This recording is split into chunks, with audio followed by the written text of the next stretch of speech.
Emanuela, dicevamo che bisognava accompagnare anche un cicchetto, come diceva Fabio, no? Abbiamo una Cosa abbiamo qui? violentina bianca che viene semplicemente fatta bruciacchiata con una spuma di salmone affumicato.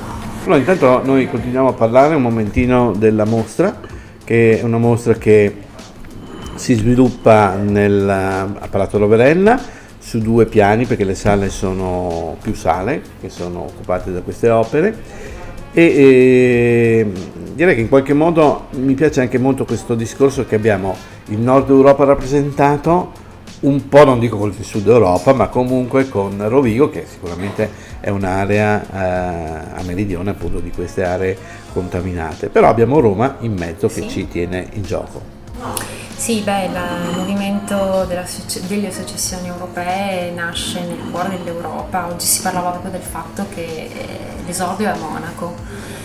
Poi in realtà si sviluppa, cresce ed acquisisce delle caratteristiche che poi l'hanno portato davvero ad avere una diffusione in tutto il continente e anche una grande influenza culturale. Ecco, cresce in Austria, a Vienna, nella capitale. A Vienna, senz'altro. È qui che incontra forse i suoi interpreti più straordinari e anche più conosciuti, come Gustav Klimt, che è sicuramente un po' la star di questa mostra. Beh, è bello perché comunque si narra di questa voglia di cambiamento a fine secolo. Siamo in una fase in cui si assiste al tramonto di un impero, che è quello austro-ungarico, e c'è tantissima voglia di libertà e di rinnovamento. Ma prima parlavamo un attimo con Sergio Campagnolo, che cura la comunicazione e l'informazione di questa mostra, come in effetti per gli artisti dovrebbe essere un tratto abbastanza comune quello di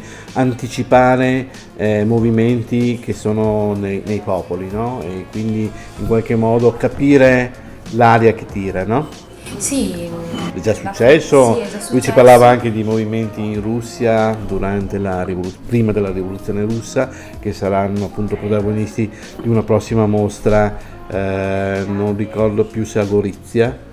Forse. Sì, mi sembra di sì, comunque nelle Tre Venezie. Tre Venezie, che è il nostro ambito di lavoro.